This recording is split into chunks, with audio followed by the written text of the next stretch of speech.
See ongi see. See on Iraani nõrkus. See on 2 esimese Iraani sõja nädala jooksul olnud lihtne tähelepanuta jätta, arvestades mujal toimuvat ja seda, et sellega ei toimu näiliselt midagi. Tõepoolest, seni on olnud 4 peamist näitajat, mis on selle konflikti meediakajastust suunanud. Iraani valitsuse otsene füüsiline ellujäämine. Selle koha pealt on tulemused segased. 2. USA relvavarude vähenemine kasvava geopoliitilise konkurentsi ajal. Pea meeles, et mujal on rivaale, kes on üheselt olulisemad. Seal on tõsised küsimärgid. 3. Iraani ballistiliste rakettide ja droonide varud ning kas USA suudab nende stardikohad ja tootmisrajatised tõhusalt hävitada. Ameerika Ühendriikide poolel on edusamme tehtud, kuid olukord on endiselt kaugel lahendusest. Ja 4. Naftavood, mis tulevad laheriikidest ning vastav hind, mida ameeriklased ja ülejäänud maailm maksavad. See on päris hirmutav. Aga on olemas 5. näitaja, mis on sama oluline kui ülejäänud, kuid saab suhteliselt vähe tähelepanu. Konkreetselt Iraanist tulevad naftavood. Mitte kogu lahe naftavoog, vaid ainult Iraani panus. See seostub esimese olulise rünnakuga pärast sõja algust ja ajatolla mõrva. See võib viia selleni, et USA sõdurid astuvad esimest korda Iraani pinnale. Kui see pole arutamist väärt teema, siis ma ei tea, mis oleks. Seega täna vaatame lähemalt Iraani võtmesaare strateegilist olukorda. Tegelikult peaksime tagasi kerima. Iraan on seni püüdnud nii hunti söönuna kui lambaid tervena hoida. Islami Vabariik ähvardab rünnata Hormuzi väina läbivaid naftatankereid, mis on kitsas koht 20% maailma naftast. See on tõstnud nafta hindu, põhjustades šokki ning rahulolematust nii USA tarbijate kui ka rahvusvaheliste partnerite seas. Siiski, te võite mäletada, et ma kirjeldasin seda kui omamoodi vastastikuse kindla hävingumängu. Iraan vajab Hormuzi väina oma energiatoodete ekspordiks. Ainult umbes 10% Iraani naftast läheb sellest mööda tänu siin ehitatud torujuhtmele ja terminalile, mis ongi spetsiaalselt loodud väina probleemide vastu kindlustamiseks. 10% ei ole palju ja sama probleemi võiks tõstatada seoses Araabia Ühendemiraatide samaväärse lahendusega. Väina sulgemine on tohutu probleem kõigile. Alati leidub keegi, kes otsib viisi, kuidas vastastikuse hävingu probleemist mööda hiilida, nagu tuumarelvade puhul. Iraani variant hõlmab koostööd India tankeritega, tagades neile vaba läbipääsu.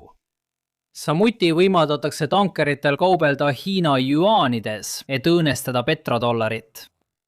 Kui see kõlab, nagu järgiks see praeguste geopoliitiliste blokkide mustrit, siis see nii ongi. Siiski on see plaan seni saavutanud vaid tagasihoidliku edu. Isegi laevad, millel on luba, peavad muretsema selle pärast, et kohalikud Iraani sõjaväelased ei pruugi korraldustest kinni pidada ja võivad ikkagi otsustada tulistada. See võimalus on tugev heidutus tankeri kaptenitele. Selle probleemi lahendamine on Iraani jaoks ülioluline. Nafta eksport moodustab 30% valitsuse tuludest ja 15% kogu riigi majandusest. Valitsus ei saa jätkata julgeolekujõududele maksmist, kui tulud ei laeku. Välja arvatud juhul, kui hakkate raha trükkima, mis on muul põhjusel halb mõte. CV poolel 15% majanduse kaotamine üleöö põhjustab dominoefekti kõigis teistes sektorites. Töötud kodanikud ja palgata julgeolekujõud on valitsusele väga halb kombinatsioon. See on meedias vähe kajastatud. Ja nüüd näete, miks. Ma saan teile näidata visuaalselt mõjuvaid pilte USA vägedes selles piirkonnas, ilma igasuguste Wii Sports viideteta. Selliseid visuaalselt mõjusaid pilte Iraani kasvavast majanduskriisist pole olemas. Sageli hukutavad riike sõdades igavad asjad, mitte suured plahvatused. Nüüd oli küsimus, kas USA lepib Iraani katsetusega. Alles nädal tagasi alustas Iisrael Iraani naftataristu pommitamist, mis ajas naftahinnad lakke. Valges majas tekkis täielik kaos ja võin vaid ette kujutada vihast telefonikõnet Iisraelile, kus ähvardati sõjalise abi katkestamisega või isegi hülgamisega sõja ajal. Seetõttu loobus Iisrael vähemalt praeguseks sellest strateegiast ja nafta hinnad langesid uuesti. Nii see teooria kõlas. Valge Maja oli nafta hindade pärast nii mures, et võis lubada Iraanil süsteemiga manipuleerida. Osa Pärsia lahe naftast jääks turule, leevendades kütuse hindu. See võib olla parem kui lahendused, mis probleemi tegelikult lahendaksid. Et jõustada samaväärne Iraani tankerite seiskamine, peaksid sa neid kas tulistama või nende pardale minema. See tähendab, kui sa keskendud tankeritele endile. Pane see hetkeks kõrvale. Poliitilises plaanis võib tankerisse laaditud nafta kuuluda näiteks Hiina ettevõttele. Selliste tankerite tulistamine või muul viisil hõivamine võib seejärel paisuda suuremaks probleemiks, mis levib üle pealinnade.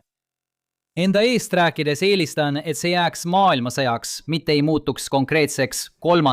maailmasõjaks. USA suudab sõjaliselt 1 või 2 tankerilaeva kinni pidada. Oleme seda näinud Venezuela rannikul ja tõepoolest ka tankerite jälitamist kaugel eemal Venezuelast.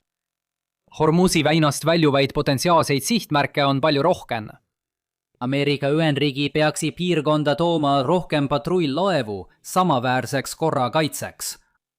Kuigi Ameerika Ühendriikide sõjavägi tundub võimas, seisab ta silmitsi samade logistiliste probleemidega kui teised riigid. Sellise jõustamise saavutamine oleks suur väljakutse. Ma ei kahtle, et oleks lihtsam iga lahkuv tanker torpedeerida, kuid arvan, et see sunniks kongressi kohe tegutsema, mitte lihtsalt kaasa minema. See võib viia 3. maailmasõjani, mida ma tahaksin vältida.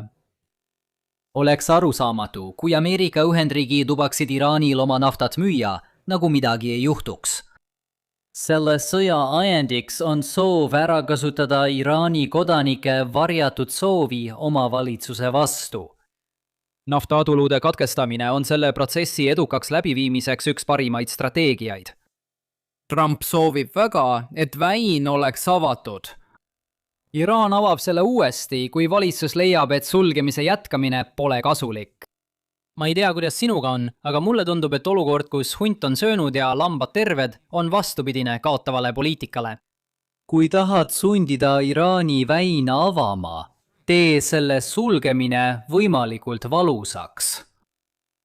Kõik, mida sa siiani kuulnud oled, oli sissejuhatus Ameerika Ühendriikide rünnakule, mida mitte keegi ei osanud ette näha. Lähme Kargi saarele.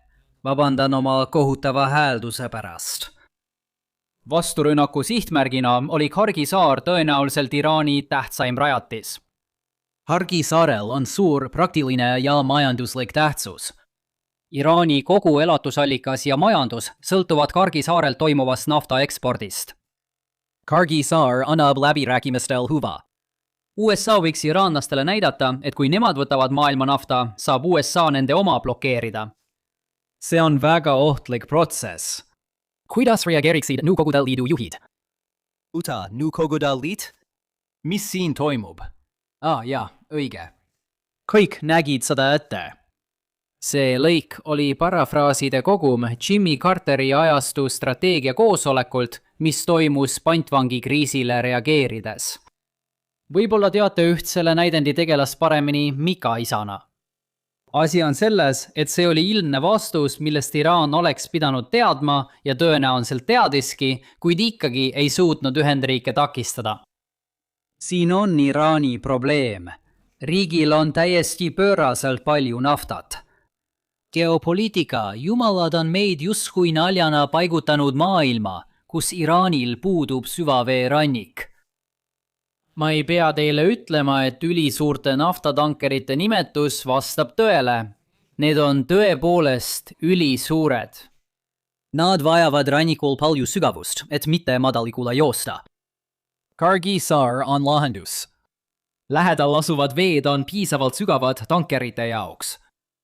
Niisiis, kui nafta jõuab saarele, saavad tavalised tankerid selle sealt ära viia nagu mujaltki.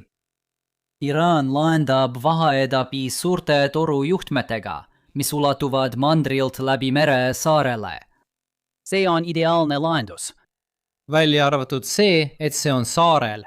see pole parim koht varude täiendamiseks ning ühe koha rivist väljalangemine eemaldab turult 90% Iraani naftast.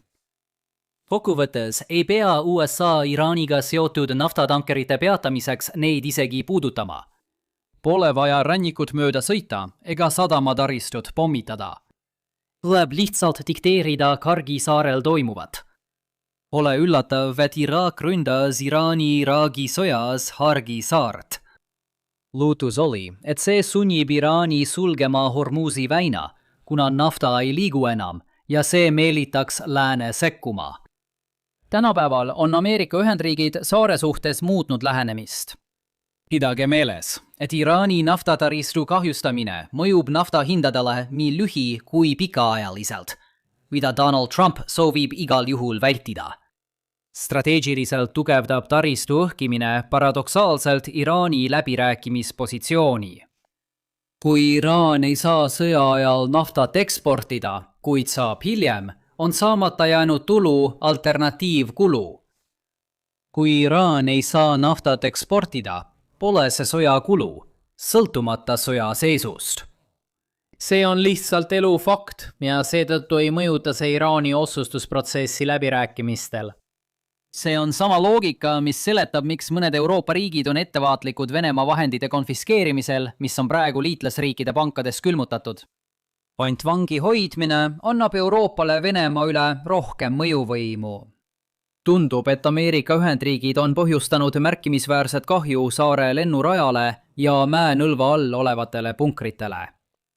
Need on sisuliselt sõjalised vahendid, mis hõlbustaksid Iraani saare kaitsmist. Ameerika Ühendriigid ei tabanud siin lõuna pool asuvaid mahutite rajatisi ega avamere laadimisalasid, mida näete paremini selle šahhiaegse foto pealt. See olukord meenutab väga Venezuelat, kus nüüd on Trump see, kes tahab korraga kõike saada. Olla sõjaliselt häiriv, kuid mitte maailmakaubandust segada. Selles väites on tohutult irooniad. Teisisõnu on Ameerika Ühendriigid Kargi saart võimaliku sissetungi jaoks nõrgestanud, püüdes samal ajal naftataristut tervena hoida. See toimub ajal, kui USS Tripoli liigub Filipiini merelt Pärsia lahe piirkonda koos merejalaväe ekspeditsioonüksusega.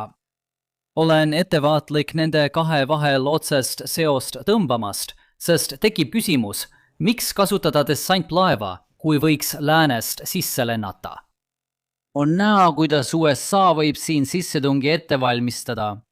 Veed väed maale, võtad saarelt kõik tankeri laadimiseks vajaliku ja lahkud. Samal ajal oled ettevaatlik, et mitte kahjustada midagi, mille asendamine võtaks kaua, vältides kõiki mainitud probleeme. Tõenäoliselt ei soovi sa sinna jääda, sest saarel elab 8000 inimest ja USA'l on lähimate põlvkondade jooksul vastupanuga juba piisavalt kogemusi. Ära unusta, USA merevägi ei kontrolli Pärsia lahte, seega võivad vee kaudu tekkida probleemid. Kuna see on saar, võid operatsiooni kiiresti tehes täienduste pärast muretsemata läbi viia ja kohe lahkuda. Et hoida saart väina probleemide ajal suletuna, saad alati ähvardada tagasi tulla, teades, et Iraanil on keeruline seda varustada, sest nende sõjaline infrastruktuur on lagunenud. Pean täna lõpetama strateegiliste hoiatustega. Lahinguvälja loogika põhineb mängupuu põhimõttel, mis on tihti nähtav. See on üks selline juhtum. Teheraan ja Washington mõistavad saare tähtsust ja USA strateegilist võimalust. Selle asemel, et valida tee, mis kahjustab mõlemaid, peaks Iraan mõistma, et nafta salaja väina kaudu toimetamine tekitab probleeme ning seetõttu peatama Kargi saarel nafta laadimise. See omakorda ei jäta Ameerika Ühendriikidele põhjust järgmise sammuga edasi minna. Seetõttu on selle video pealkiri Iraani nõrk koht, kuhu USA tõenäoliselt tungib, mitte USA tungib tõenäoliselt sellesse nõrka kohta. Neid väited pole samad. Samas võisid kõik eeldada, et Ameerika Ühendriikidel on võime saart nõrgestada, kuid see ei pannud Iraani läbirääkimiste teel lahendust otsima. Ja samuti ka Hormuzi väina sulgemine on mõlemale poolele kahjulik, kuid ometi oleme siin. Läbirääkimised on katkenud ja pole teada, kui kaugele see võib minna. Tulen tõenäoliselt homme tagasi, et sellest rääkida. Vähemalt saate sõja kohta selgust, kui sirvite minu Lähis-Ida konflikti esitusloendit. Kui video meeldis, laikige, jagage ja tellige kanal.